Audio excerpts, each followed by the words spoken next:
Estaing. On n'était pas loin de Conques. Vous êtes à 40 km. Ah oui. Il y a Espérac-Avant, il y a Noailhac, Oui. Decazeville, Figeac. Ah oui, et après, oh là là, Saint-Cyr-la-Popie. Il faut prendre une variante, mais ça, je pense que ça vaut le coup.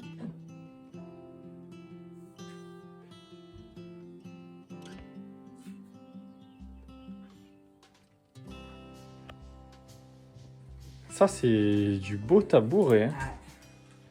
Je pense qu'ils sont uniques. Ah, La forge de Saint-Pierre, bar tabac, à Bessuéjoul. Et la forge, La forge n'existe plus.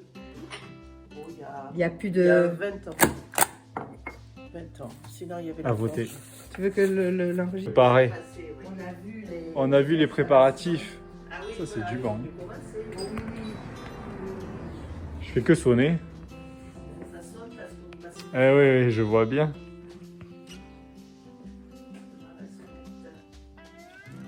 Alors, il y a la voie traditionnelle par Bédué-Carjac, bar Cahors. Si on veut faire Saint-Cyr-la-Popie, on prend la première variante à Bédué, on monte et on redescend à Saint-Cyr-la-Popie, bar. Ou alors, et on fait Cahors, ou alors on fait Saint-Cyr-la-Popie et on revient par Cahors. Oui, c'est plus logique, celle-là.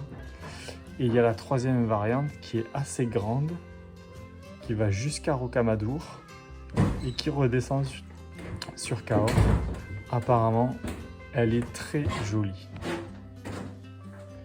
Et du coup, là, on part du puits, on arrive ici, et clairement, ici, on peut passer un bon moment si on veut faire la voie traditionnelle, Saint-Cyr-la-Popie et Rocamadour. On peut tourner pas mal dans ce secteur, en fait, avant de repartir de Cahors vers Lectoure, enfin, Cahors, Moissac, Lectoure, Aire-sur-Adour et Saint-Jean-Pied-de-Port, Roncevaux.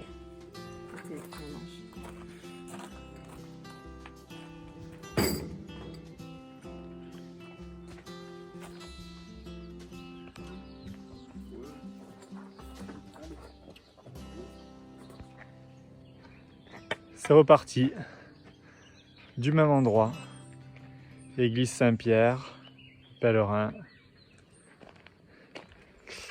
parking où on a laissé le van. C'est parti pour une nouvelle journée.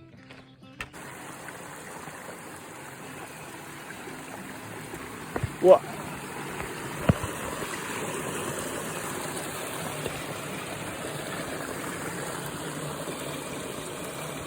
Ça commence bien. C'est assez sympa. Et on finit dans les tranchées. Peut-être. C'est vrai qu'on a passé pas mal de monuments aux morts, pas mal de stèles. On dit stèles ? Oui. Avec les noms des personnes mortes pour la France. Bon, ça y est, nous on est sortis des tranchées.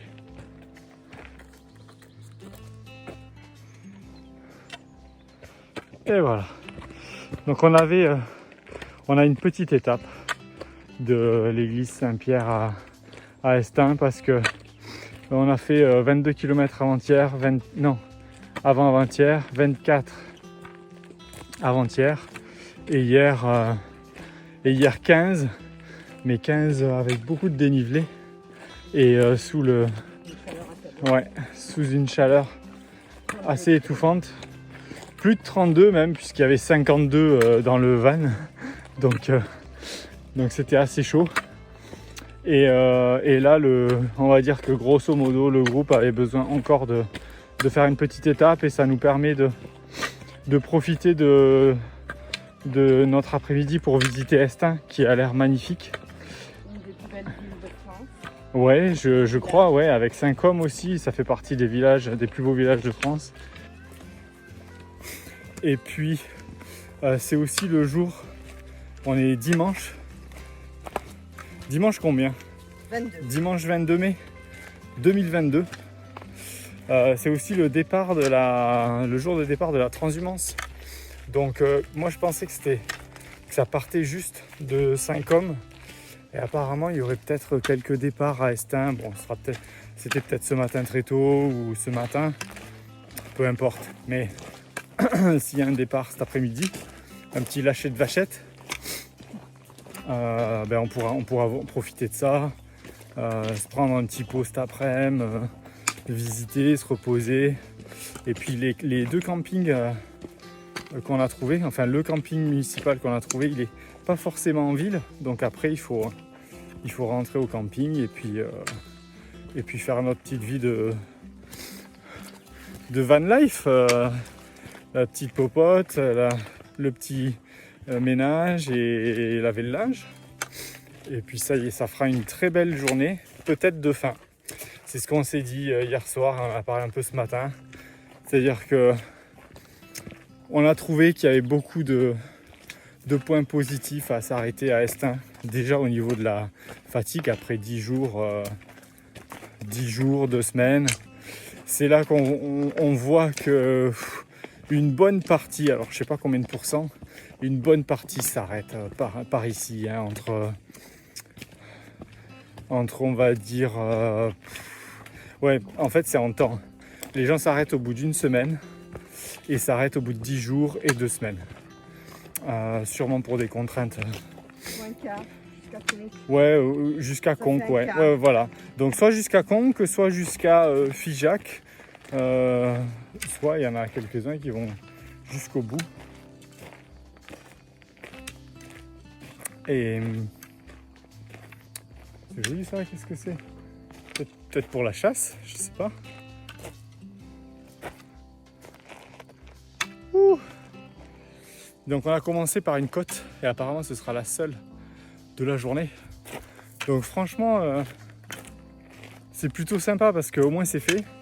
Et maintenant ça va être tranquille jusqu'à la fin, en petite roue libre, ça va être une petite balade. Très sympa. Et alors qu'est-ce que je disais? On parlait d'arrêt. Oui, il y en a une bonne partie qui s'arrête à Conques, une bonne partie qui s'arrête juste après, je pense Figeac. Mais bon, grosso modo, c'est les semaines, 10 jours et 2 semaines. Voilà, donc tous les jours, là depuis 3-4 jours, on perd des individus qui rentrent. Là aujourd'hui, on perd une fille qu'on a rencontrée, Charlotte. Donc Charlotte, elle est en train de rentrer aujourd'hui chez elle. C'est la fin, contrainte professionnelle évidemment. Et puis il y a eu les autres, hein. Il y en a eu pas mal. Il y a eu les blessés, ceux qui sont forcés de partir, ça c'est compliqué. Vraiment, on voit que même si c'est au bout de 3, 4, 5 jours, on voit que ça fait de la peine, quoi. C'est vraiment pas facile de quitter parce qu'on déconnecte, on fait des rencontres, on se sent bien. Le sport, quelque part, ça nous purifie un petit peu, ça nous permet de suer quand même pas mal, surtout avec la chaleur. Et mine de rien, même si on est fatigué, on sent bien que c'est positif pour le corps.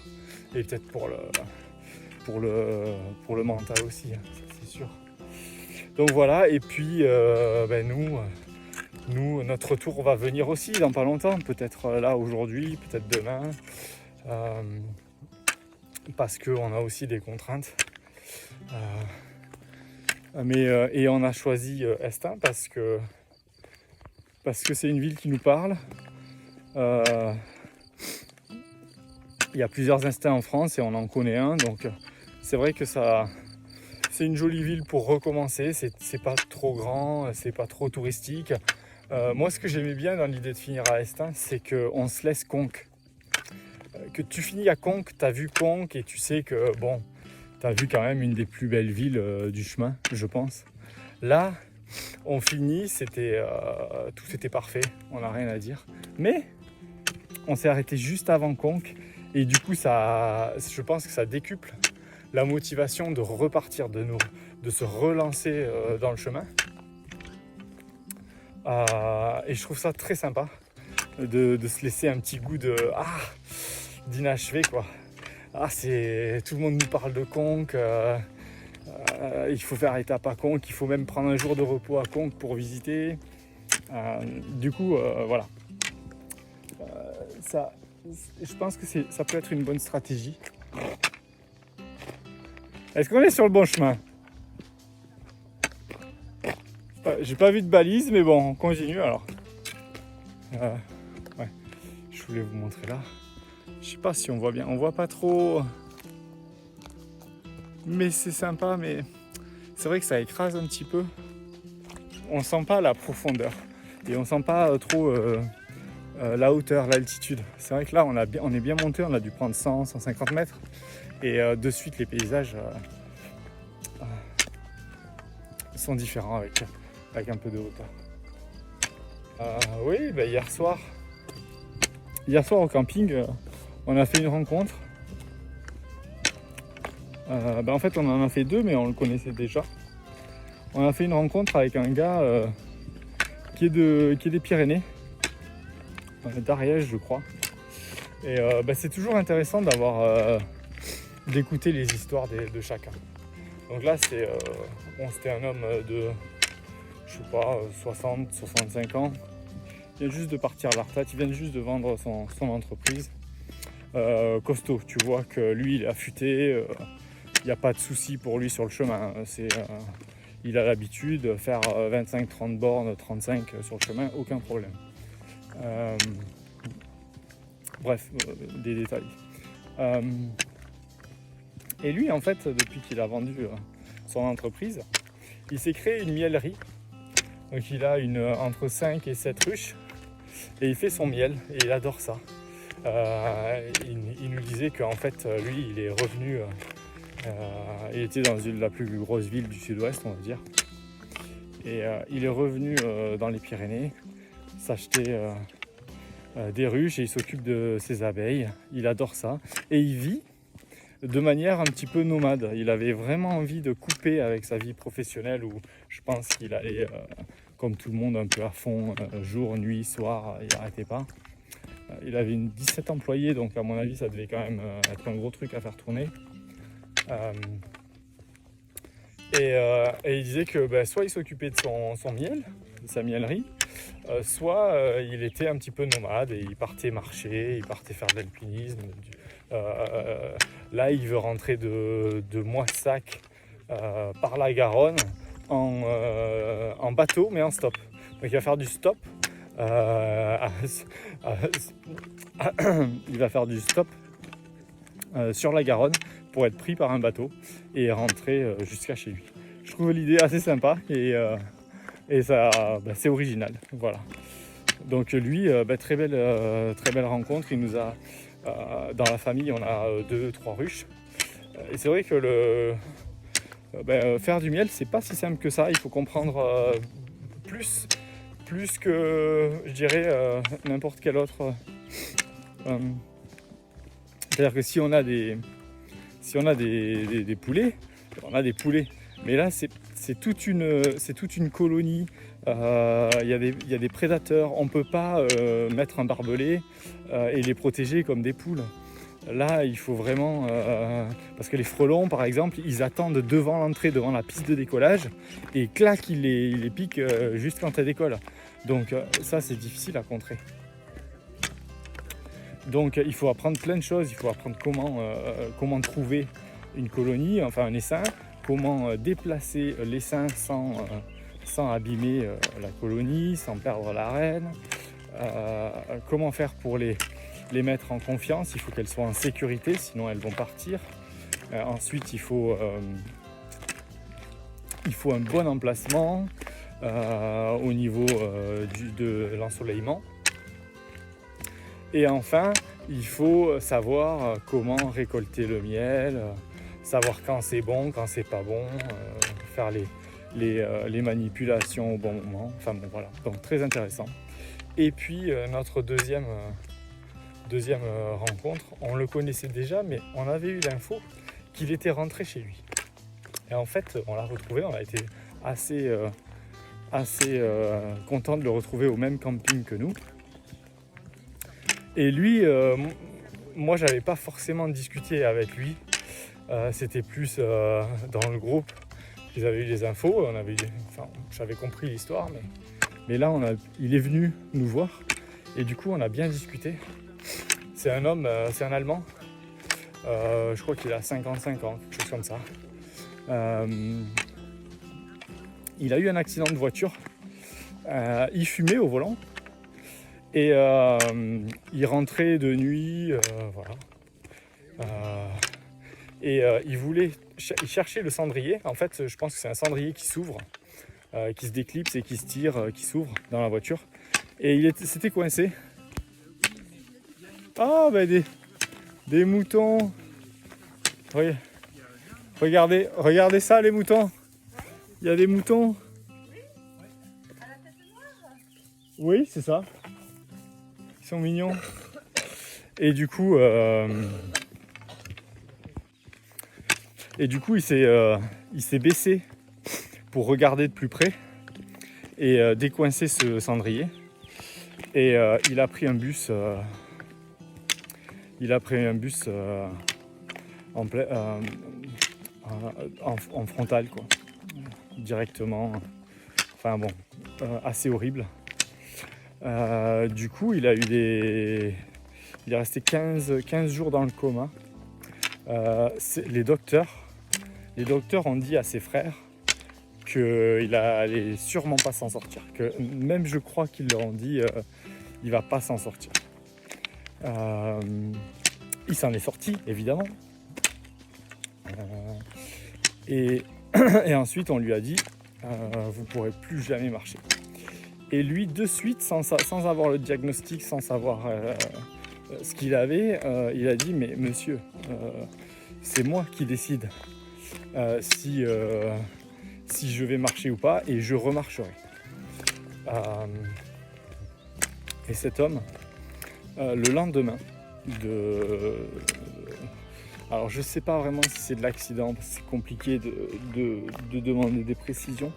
Enfin, c'est même plus que compliqué, ce serait pas... je pense que ça serait... Bon, peu importe. Le lendemain, ah oui, donc comme il a eu sa mère au téléphone, donc forcément c'était après les 15 jours de coma. Et il lui a dit, écoute, je remarcherai et je viendrai, donc il était en Allemagne et puis il est originaire d'un autre pays en Europe. Je viendrai de chez moi jusqu'à chez toi en marchant. Et le lendemain, sa mère décède. Donc c'est vrai que là, la loi des séries, quoi.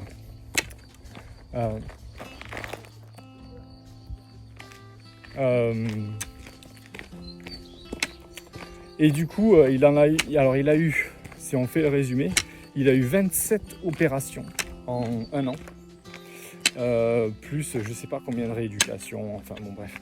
Et en fait, les antidouleurs, c'est vraiment des drogues assez fortes, et il est tombé addict aux antidouleurs. Donc il a fait un séjour de lui-même, hein. Volontairement, il s'est inscrit dans un programme ou une clinique pour se sevrer de ces antidouleurs. Alors là, je regarde juste parce que là, ça doit être tout droit, de toute manière. C'est joli là, qu'est-ce que c'était ? Ah, c'est sympa ici.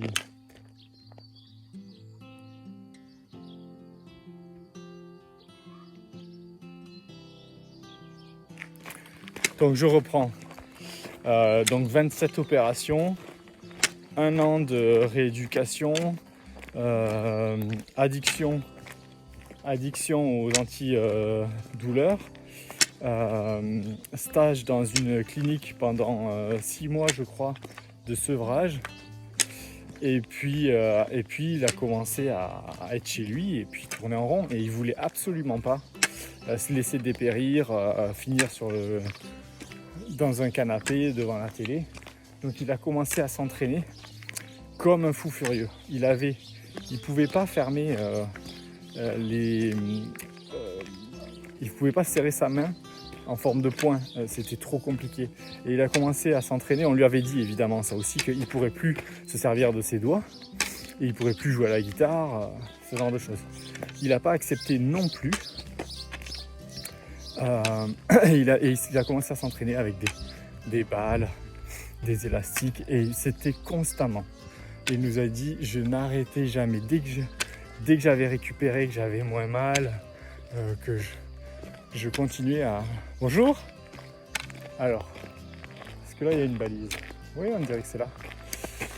Donc il s'entraînait, il faisait sa rééducation constamment chez lui, jusqu'au moment où il a pu commencer à un petit peu marcher.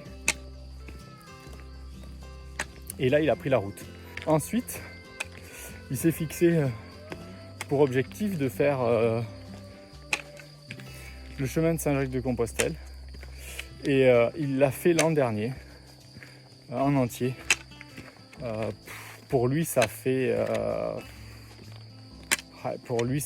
on va dire, entre 3 et 5 000 km, je pense. Enfin bon, c'est vraiment une épreuve assez impressionnante, parce qu'il est toujours quand même handicapé. Il a une carte d'invalidité de 70%, donc c'est vraiment pas rien. Il a des plaques de métal dans toute une jambe, dans le bassin, au niveau des côtes, mais je n'ai pas très bien compris au niveau des côtes comment ça peut se passer. Toute la mâchoire, c'est une plaque.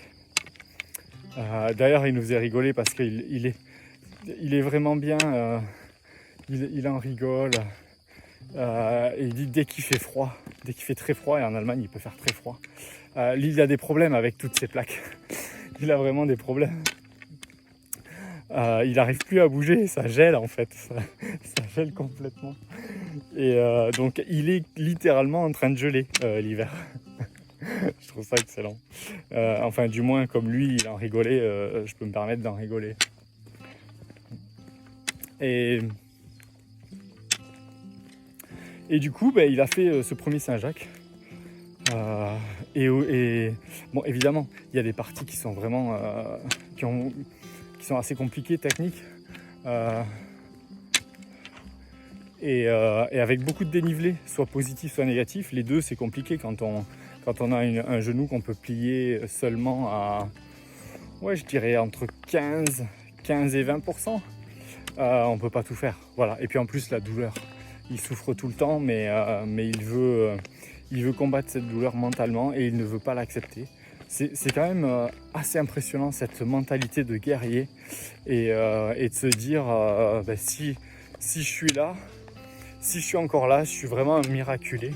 Je vais en profiter et je vais pas gâcher mon temps.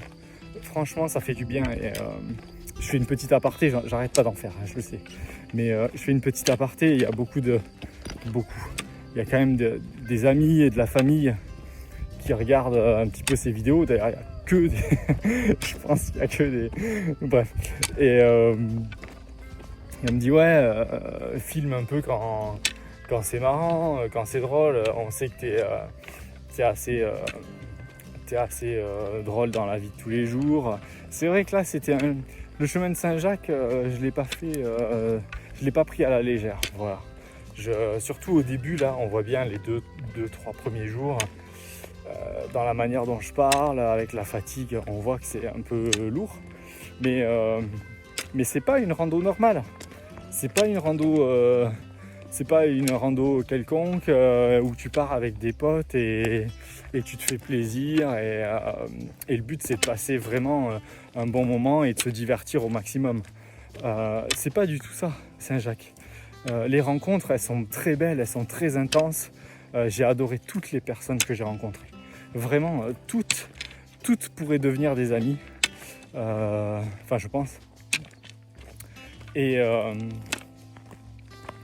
mais il y a aussi les histoires.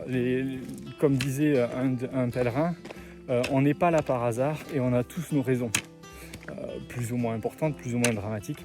Mais du coup, ça calme. Les histoires qu'on nous raconte nous font réfléchir, nous font avancer et nous calment aussi. C'est-à-dire, tu peux pas faire des blagues de bof et te marrer toute la journée si à côté tu as entendu une histoire incroyable, triste, dure, avec beaucoup de souffrance, beaucoup de tristesse. Il y a vraiment des histoires qui te touchent et tu te sens pas forcément d'être forcément toi-même juste après, quoi. Peut-être qu'après, tu peux aussi passer un bon moment, mais je trouve que c'est de bon ton de quand même rester dans l'atmosphère ou du moins dans le respect, de pas je sais pas, ça voudrait dire que, tu vois, si tu essayes de si tu blagues, si tu rigoles, ça pourrait être aussi pris pour un manque de respect. C'est quand même une personne qui s'ouvre à toi ou à un groupe, qui te raconte sa vie. C'est pas forcément facile, c'est pas forcément des histoires très gaies. Et après tu te marres, quoi. Moi je trouve que, enfin c'est pas que je trouve, c'est que de toute manière j'avais pas d'autre choix, ça me calmait vraiment. Et du coup quand je faisais les vidéos, on voit que je suis que c'est lourd, quoi. C'est juste lourd. Voilà, fermons l'aparté.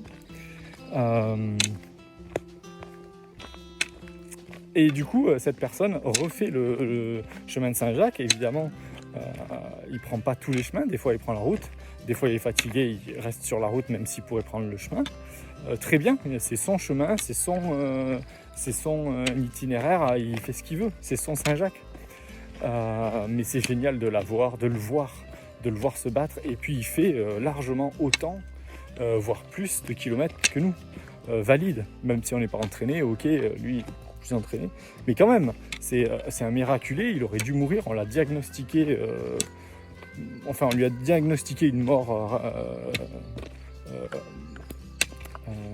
assurée. Franchement, respect, quoi. Faire 15, 20, 25 km sans problème dans la journée, avec autant de douleur, et puis on voit que il boite bien. Tout est compliqué pour lui. C'est impossible de se couper les ongles, c'est impossible de lasser ses chaussures. Il trouve vraiment des solutions, et pour tout. Il nous a dit le plus important, c'est de ne pas se laisser dicter ce qu'on peut ou ce qu'on ne peut pas faire, et de trouver des solutions. On ne va pas nous les amener. C'est à lui de trouver ses solutions, et c'était très beau. Aujourd'hui, il refait son Saint-Jacques, du coup, et c'est là qu'on le rencontre, et il est en train d'écrire son premier livre en rapport avec son premier Saint-Jacques, donc le Saint-Jacques de son chemin de Compostelle de l'an dernier. Voilà, je pense que j'ai été déstructuré, comme d'habitude, pas très succinct, mais je pense que je le garderai un peu comme ça. C'est sorti comme ça. Puis c'est une belle histoire. Voilà. Moi je trouvais que c'était deux belles rencontres. On est bien, on va sûrement rester au camping une nuit de plus. Ce qui est génial, ouais, c'est un petit point. Ce qui est aussi génial, et ce que j'adore, c'est vraiment l'ambiance. L'ambiance pas seulement entre pèlerins, mais l'ambiance tout au long du chemin, dans les gîtes, dans les campings.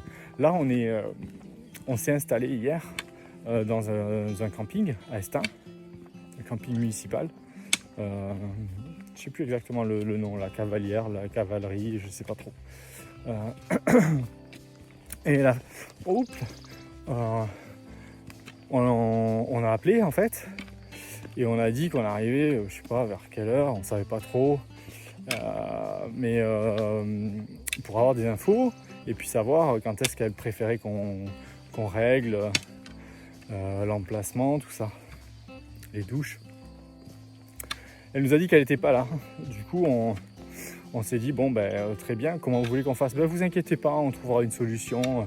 Vous rentrez, vous vous installez, vous vous mettez où vous voulez, et puis on verra ça plus tard. Ce matin, on se lève, donc la soirée, on a regardé 2 fois, il n'y avait personne.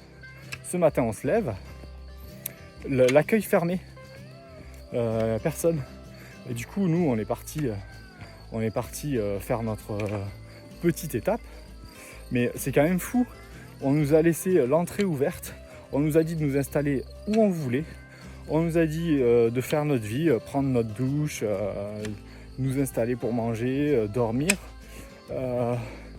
Et on est reparti comme on est venu. On y retournera ce soir, mais c'est ça, j'aime beaucoup cet état d'esprit, c'est-à-dire que l'esprit du chemin est vraiment là-dedans, dans ce genre de comportement. C'est-à-dire qu'ils nous font confiance, ils nous donnent, ils nous responsabilisent. Et quelque part, c'est vraiment une surprise. J'espère que je regarde rien. J'espère que je ne me trompe pas. C'est une surprise. Et évidemment qu'on va revenir ce soir parce que on a trouvé super sympa. On était très bien dans ce camping et du coup on va rester une nuit de plus. Mais évidemment, le fait qu'on nous fasse autant confiance, qu'on nous mette dans de bonnes conditions, ils savent qu'on est fatigué, ils savent qu'on fait des grosses étapes, qu'il y a la chaleur, et nous faciliter la vie. Et bien, clairement, je pense que consciemment ou inconsciemment, ça a pesé aussi dans la balance de rester une nuit de plus. Parce qu'on s'est dit, mais on est super bien ici, cet accueil, c'est incroyable. Où on a cet accueil en France? Je sais pas. Alors, je connais pas toutes les régions en France, c'est sûr, mais je trouve ça assez unique. Après, je ne serais pas étonné qu'il y a d'autres régions en France où ça se passe comme ça, mais c'est assez caractéristique du chemin.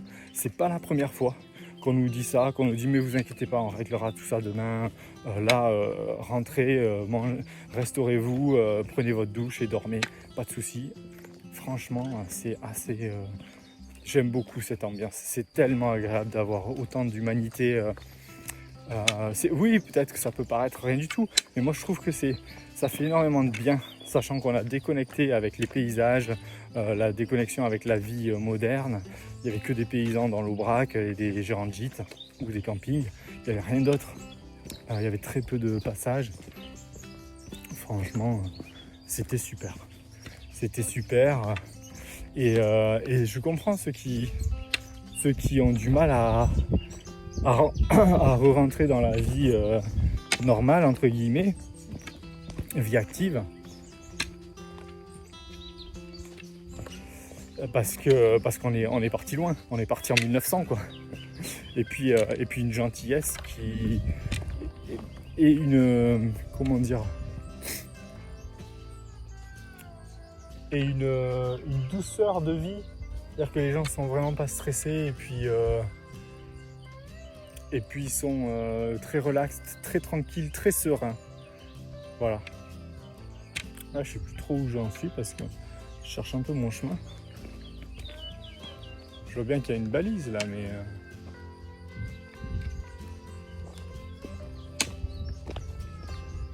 enfin voilà, donc en tout cas ce comportement ça nous fait aussi rester une nuit de plus au minimum et ça va être super. Et l'allemand. Hop là.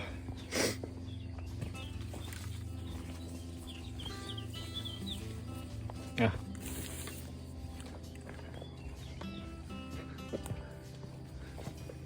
On a vraiment l'impression d'être dans la jungle. En juste 1 minute, on se fraye un chemin.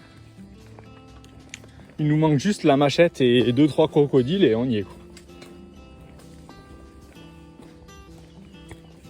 Ouais. Youhou! Oh! Regardez-moi ce beau panneau. C'est pas une œuvre d'art. Ce qu'il y a plus beau comme panneau. C'est magnifique, beau regard. Tout me plaît dans ce panneau. J'ai même envie... D'ailleurs, je vais le prendre. Je vais me l'accrocher sur le sac à dos et je vais me l'amener chez moi en déco. Alors, je vais prendre... Ok. Et là...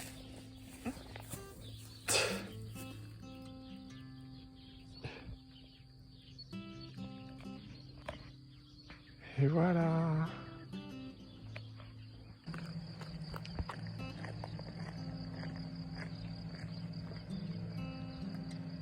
Belle petite ferme. Avec un tracteur Lamborghini blanc. Je pense à toi, Jojo.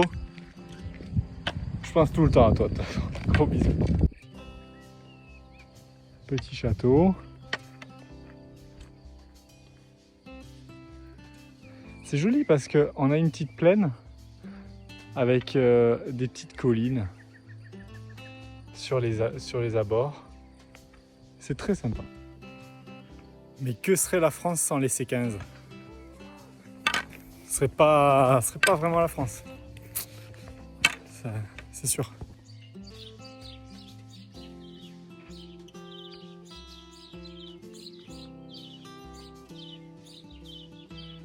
Ça, c'est de l'escalier.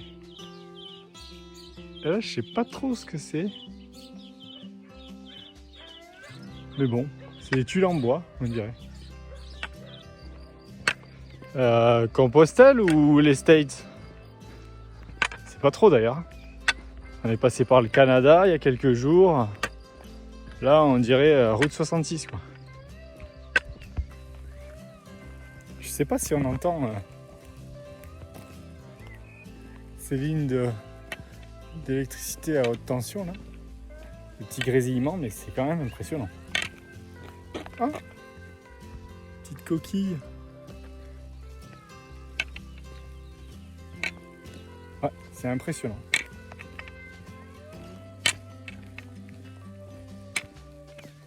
Ah ouais, mais sans ça, pas d'électricité, sans ça, pas de lumière, sans ça, enfin pas de lumière. Pas de lumière électrique quoi. Sans ça, j'ai envie de te dire pas d'internet. Je crois bien. Hein. Et on dirait que ça existe.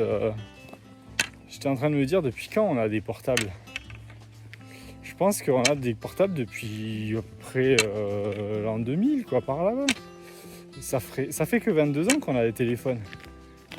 Sans ça, ils savaient pas ce qu'on se disait. Enfin, Sans ça, c'était pas évident de savoir où on était, ce qu'on se disait.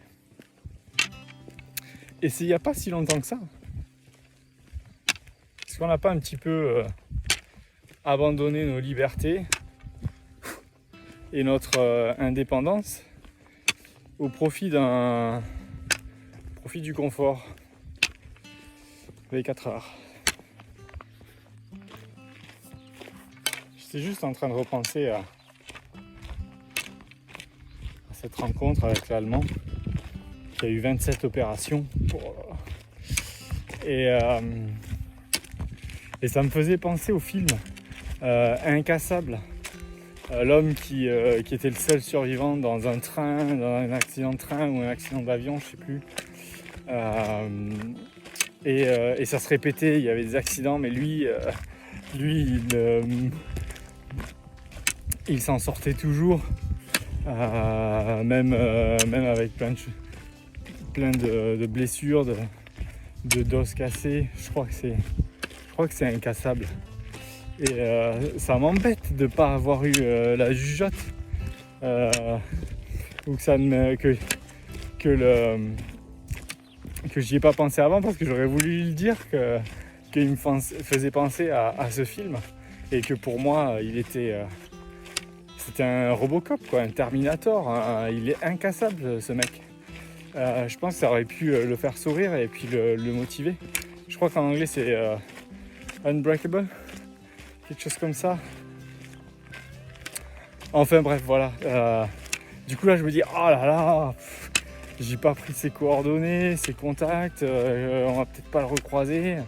J'aurais bien voulu lui dire ça, et puis si j'avais pu lui décrocher un petit sourire, ça aurait été suffisant. Ça aurait été suffisant pour moi, pour me faire plaisir. Ouais, c'est vrai que c'est un peu con quand tu as une discussion avec quelqu'un et que, entre guillemets, la blague ou le petit truc que tu as envie de dire vient 24 heures après. Ouais, c'est gênant. C'est un peu gênant, ouais. Il faudrait peut-être que j'améliore un peu ma rapidité d'esprit parce que je vais pas m'en sortir avec les réponses aux questions et les blagues 24 heures après. Il va y avoir un petit décalage quand même, je pense. Ah, les acacias. La haie aurait besoin d'être taillée.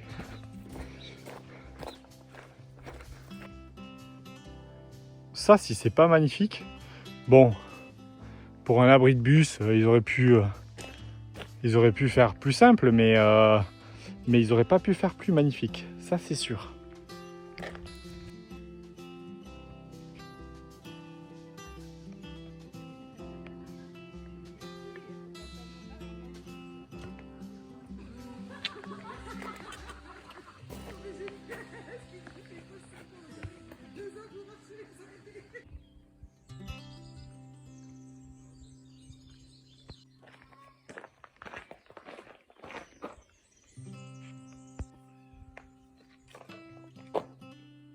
GR65, Verrières Pascal, la Via Podiensis, la Coquille, le Pèlerin, je crois que c'est le Pèlerin ou c'est Saint-Jacques, je sais pas.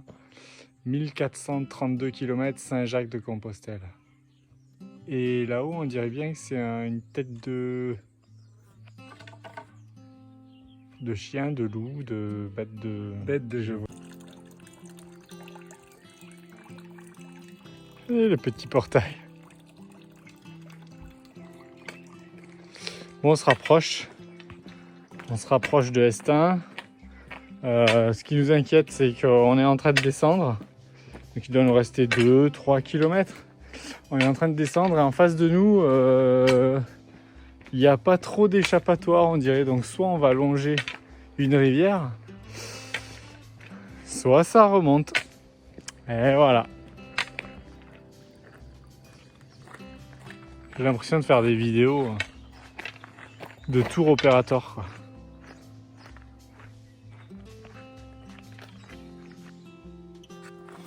Que c'est mignon. Toujours le petit chapelet qu'on laisse.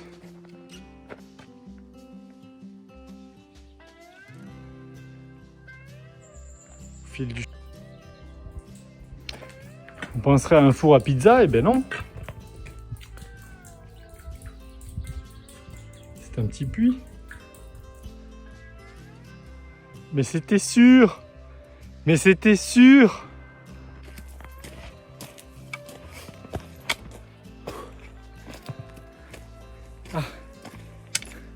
Ah, moustique. Lâche-moi. Ah là là.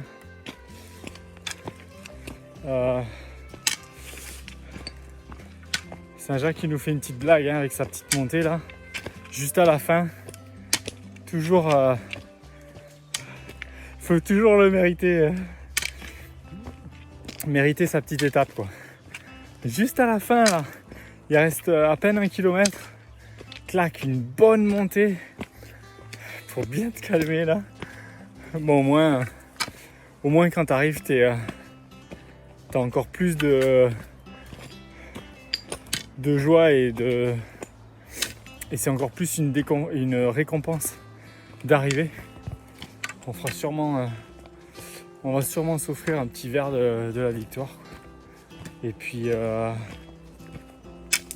prendre un petit pot, quoi. Et voilà, mais petite blague de Saint-Jacques là. Juste à la fin, en arrivant à Estaing. Bon, elle est ombragée, hein, elle est mignonne sa blague. Elle est pas trop vicieuse. Mais bon, quand même quoi. On s'y attend pas trop. On s'y attend pas trop. Voilà. Ok. Why not? Être là-bas? Ouais.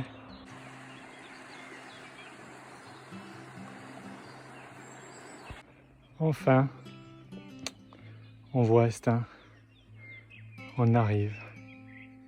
Ou on est arrivé. Hein. C'est gagné, je crois.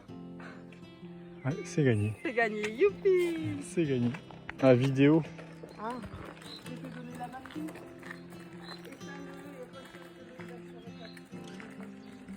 Bon, bah, grosso modo, c'est une rue, Estin.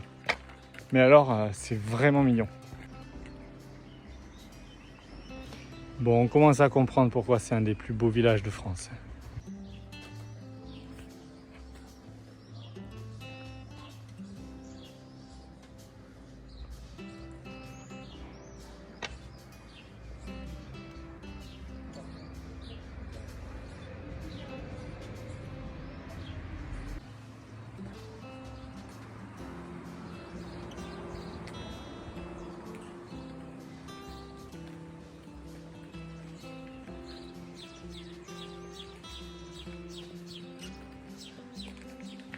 Celui-là, il me fait un peu penser au Dia de la Muerte au Mexique. Et le petit caniche. Ah, super, je vais t'en prendre un.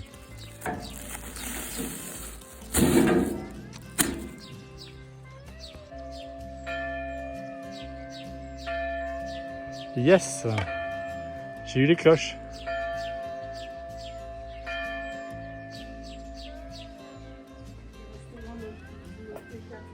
Bon ben là c'est vraiment le verre de la victoire. Est-ce que ce sera le dernier? On ne sait pas. Pardon. T'arrives à nous prendre avec ton appareil? Oui, je vais essayer.